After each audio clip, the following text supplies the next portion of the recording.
Hello everyone, welcome to my YouTube channel. Before we are going to start this video, I just want to tell you if you are new on this channel then subscribe my channel for the more updates. In the last video we have discussed some important points like about Sri Yantra, in which how many triangles are interwoven, students? 9 triangles are interwoven such that जिससे वो ऐसे arrange किए गए थे जिससे 43 subsidiary triangles produce हो रहे थे, राइट। तो ये सब चीज़ें इंपॉर्टेंट कंसेप्ट हमने पढ़ा था और आज की वीडियो में भी हम जो पॉइंट्स पढ़ने वाले हैं वो एमसीक्यू बेस्ड या ऑब्जेक्टिव टाइप के क्वेश्चंस में आ सकते हैं students, right. So Euclid definitions, axioms and postulates. The Greek mathematicians of Euclid's time thought of geometry as an abstract model of the world in which they lived. The notations of point, line, plane, and so were derived from that what was seen around them. ध्यान से समझना students, यहाँ पे ये paragraph के अंदर क्या बोला है कि ये जो टर्म्स थे ना कुछ, उनको सिर्फ एक मॉडल से डिनोट किया जाता था. Like a solid has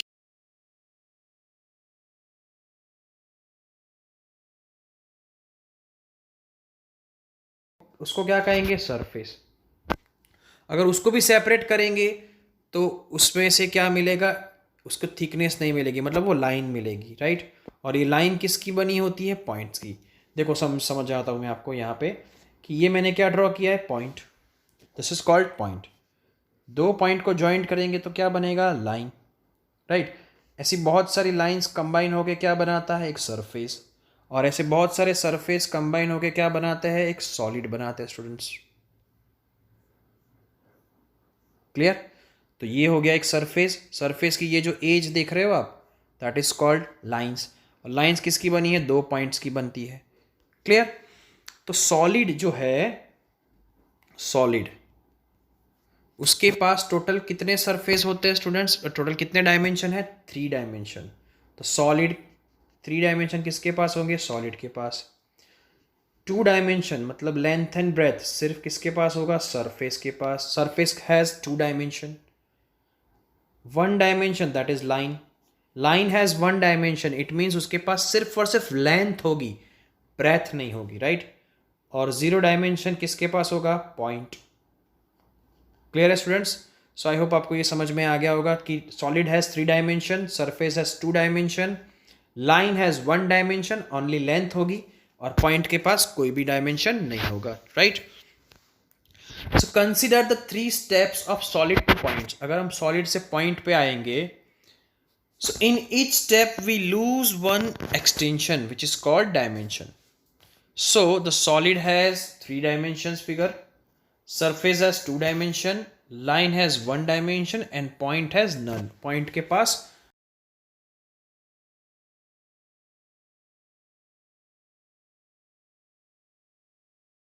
definition, उसने ये स्टेटमेंट को एज अ डेफिनेशन समराइज्ड किया.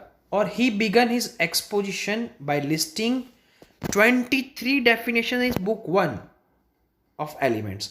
हमने प्रीवियस वीडियो के अंदर स्टूडेंट्स डिस्कस किया था कि यूक्लिड ने एक बुक बनाई थी, राइट. उसमें 13 चैप्टर्स के अंदर डिवाइड किया गया था.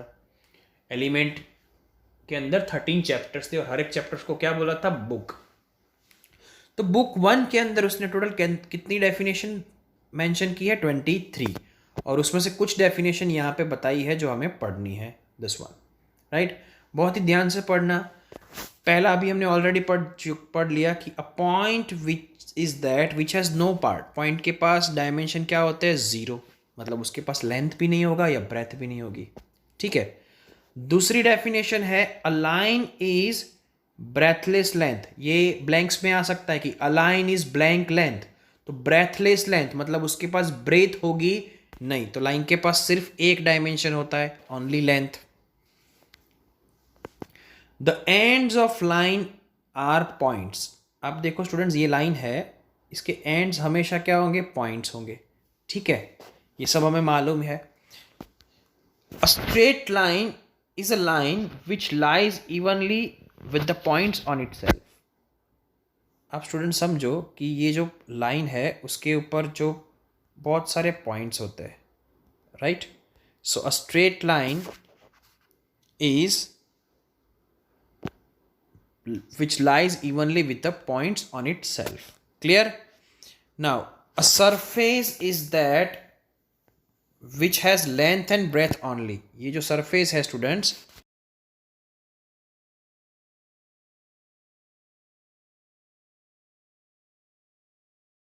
जिसके पास ये लेंथ है और ये क्या है, ब्रेथ है, right?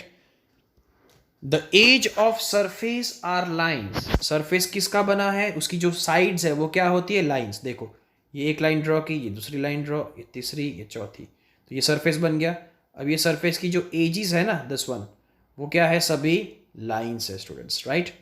Clear? Okay. And the last one is the plane surface is a surface which lies evenly with the straight line on itself. उसके ऊपर straight line ही होती है.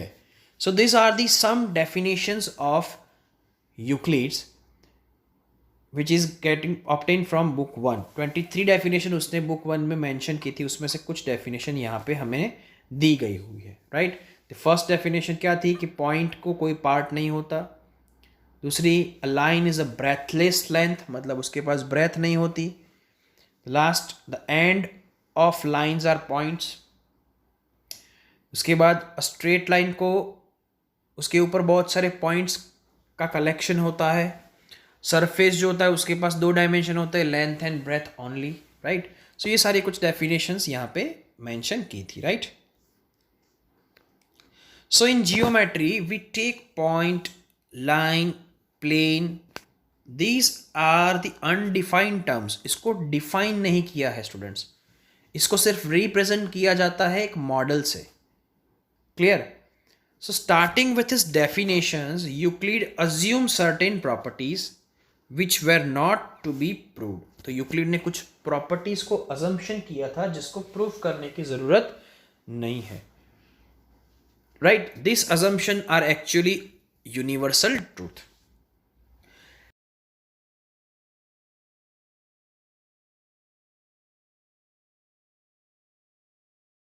के अंदर डिवाइड किया, एक्सियोम्स एंड पॉस्टुलेट्स. कौन सी कैटेगरी में डिवाइड किया स्टूडेंट्स? 2 कैटेगरी में डिवाइड किया है, postulates and axioms, right? Clear? So he use the term postulate. Postulate उसने जो टर्म यूज किया है वो सिर्फ और सिर्फ ऐसे अजम्पशंस थे जो जियोमेट्री पे ही एप्लीकेबल होते थे. So postulates are the assumption which are applicable for only geometry of mathematics, right? And the axioms are common notations, मतलब वो mathematics में कहीं पे भी वो apply कर सकते हैं. So this were the assumption which used throughout the mathematics. वो specific geometry के लिए थे ऐसा ही नहीं था, उसको कहीं पे भी यूज करते थे. तो postulate का मतलब क्या कि ऐसे एजम्पशन जो सिर्फ और सिर्फ जियोमेट्री पे ही एप्लीकेबल होते हैं, और एक्सियोम मतलब which is commonly notations, right? So let us start some axioms जिसको समझने का ट्राई करते हैं, उसके बाद हम पॉस्टुलेट पे जाएंगे. The first axiom that is things which are equal to same thing are equal to one another. मतलब ऐसी कोई चीज़ जो सेम चीज़ से इक्वल हो वो आपस में इक्वल होगी. चलो एक एग्जांपल से समझते हैं. For example a equals to b है और c इक्वल्स टू बी है. देखो यहाँ पे 2 चीज़ है, a जो है वो b के साथ सेम है और c भी जो है वो b के साथ सेम है. तो the things which are equals to same thing they are equals to one another. मतलब इससे हम क्या बोल सकते हैं, a इज इक्वल टू क्या हो जाएगा, c. Clear students? चलो next. If equals are added to equals,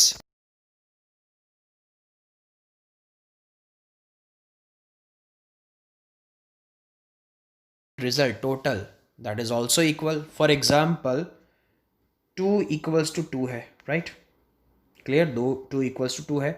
अब दोनों तरफ मैं इक्वल नंबर ऐड करता हूँ. देखो 2 के अंदर मैं 1 प्लस करूँ तो इस तरफ भी 2 के अंदर क्या करूँगा, +1. तो फाइनल आंसर क्या मिलेगा, इसका आंसर मिलेगा 3 इज इक्वल टू, इसका आंसर भी क्या मिलेगा 3. तो दोनों सेम हो गए. तो यही मतलब है सेकंड पॉस्टुलेट, सेकंड एक्सियोम का, कि if equals are added to equals then the wholes are equal. Clear? The same way, the third axiom, that is, if equals are subtracted from equals, then the remainders are also equal. For example, if equals, ये दोनों equal है, अगर दोनों तरफ से मैं 1 को minus करता हूँ, मतलब if equal is subtracted from equal, then the remainder, जो इसमें से रिमाइंडर क्या मिला 2, इसमें से भी क्या बचा 2, तो ये दोनों जो फाइनल आंसर है वो दोनों भी एक दूसरे से इक्वल होंगे students, right. So this was the third axiom. चलो fourth, things which coincide with one another are equal to one another. मतलब कोइंसाइड मतलब एक जैसी होनी, राइट. फॉर एग्जाम्पल, एक सर्कल है जिसकी रेडियस सेम है और दूसरा सर्कल भी सेम रेडियस से ड्रॉ किया है, तो ये दोनों सर्कल एक दूसरे से क्या हो जाएंगे, सेम. फॉर एग्जाम्पल, एक और एग्जाम्पल लेते हैं कि एक लाइन ये है और उसके ऊपर ही एक दूसरी लाइन है, ये लाइन इसके ऊपर ही कोइंसाइड करती है, तो ये दोनों लाइन भी क्या हो जाएंगी, सेम, बिकॉज इसको भी आप आगे एक्सटेंड कर सकते हो, राइट. चलो, the next is the whole is greater than part. मतलब जो होल मतलब पूरा, जो पूरा होगा वो उससे एक पार्ट से ज़्यादा होगा. फॉर एग्जाम्पल, ये एक सर्कल है,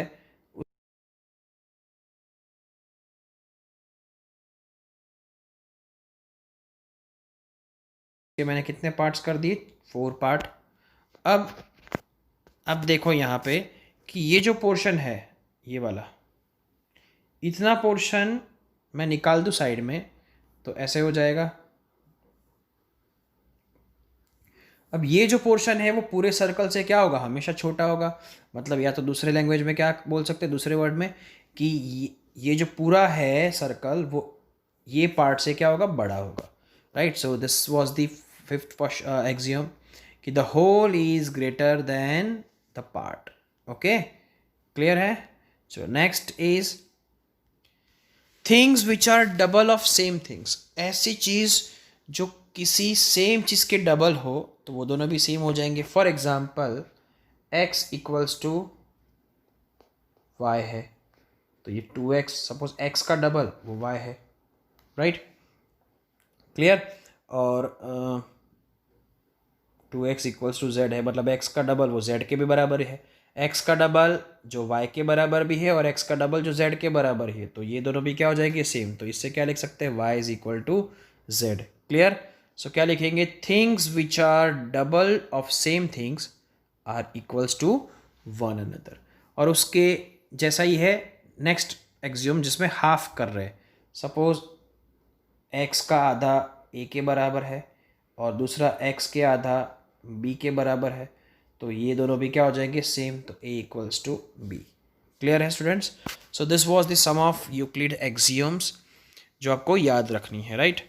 सो एक्सियम का मतलब क्या, ये सारी की सारी जो एक्सियम है वो कॉमन नोटेशन है, वो कहीं पे भी अप्लाई हो सकती है सभी ब्रांच के लिए, मैथमेटिक्स के लिए, राइट.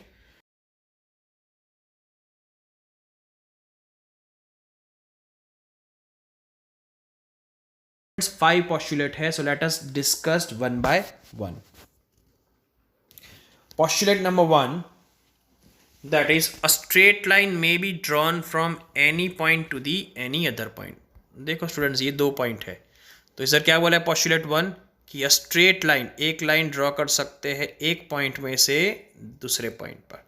तो any straight line may be drawn from one point to the another point, right. So this was the postulate number 1. चलो सेकेंड पॉस्टुलेट की बात करें, तो सेकेंड पॉस्टुलेट क्या है, a terminated line can be produced indefinitely. मतलब अगर आपने स्केल से ये लाइन ड्रॉ कर दी, टर्मिनेटेड लाइन है, इसको आप चाहे आगे कितना भी एक्सटेंड करना चाहो वो हो सकती है. क्लियर, इस तरफ भी एक्सटेंड हो सकती है और इस तरफ भी एक्सटेंड हो सकती है, right. So terminated line can be extend indefinitely. चलो third postulate, a circle can be drawn with any center or any radius. Suppose एक पॉइंट ये है, तो ये पॉइंट को मैं सेंटर लेके कोई भी रेडियस लूँ, चाहे 2 सेंटीमीटर लो, 3 सेंटीमीटर लो, 4 सेंटीमीटर लो या 10 सेंटीमीटर लो, इसको सेंटर लेके मैं कोई भी सेंटीमीटर का रेडियस लेके क्या कर सकता हूँ, सर्कल ड्रॉ कर सकता हूँ, राइट. ये तो बहुत ही बेसिक सा चीज़ है जो हमें मालूम है कि a circle can be drawn by any radius और एनी सेंटर. क्लियर. चलो नेक्स्ट, दैट इज पॉस्टुलेट 4 कि all right angles are equal to one another, सारे राइट एंगल्स जो है वो एक दूसरे को सेम होंगे। फॉर एग्जांपल ये 90 डिग्री है और ये दूसरा 90 डिग्री है, दोनों की वैल्यू क्या है 90, तो दोनों एक दूसरे को क्या होंगे भाई, सेम होंगे students. Clear? So this was the postulate number 4।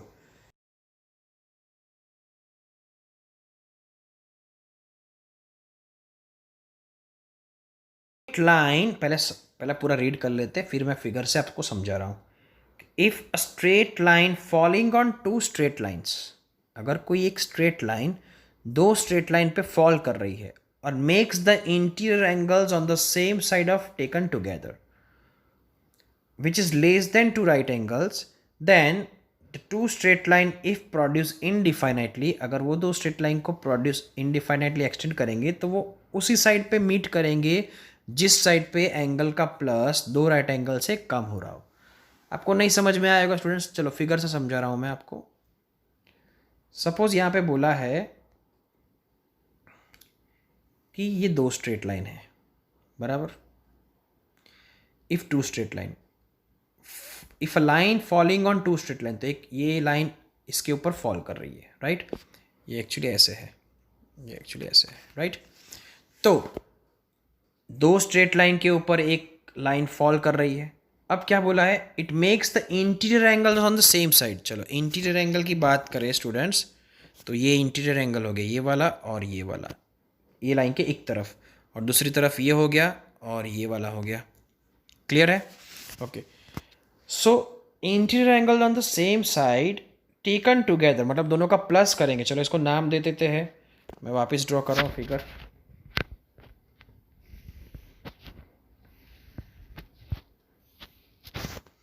चलो इसको नाम दे देते हैं, ये एंगल हो गया अपना एंगल ए और ये एंगल हो गया अपना एंगल बी, और इस तरफ ये एंगल हो गया अपना एंगल सी और ये वाला एंगल हो गया अपना एंगल डी। क्लियर है स्टूडेंट्स? चलो तो इन दोनों का प्लस करें तो इस तरफ क्या हो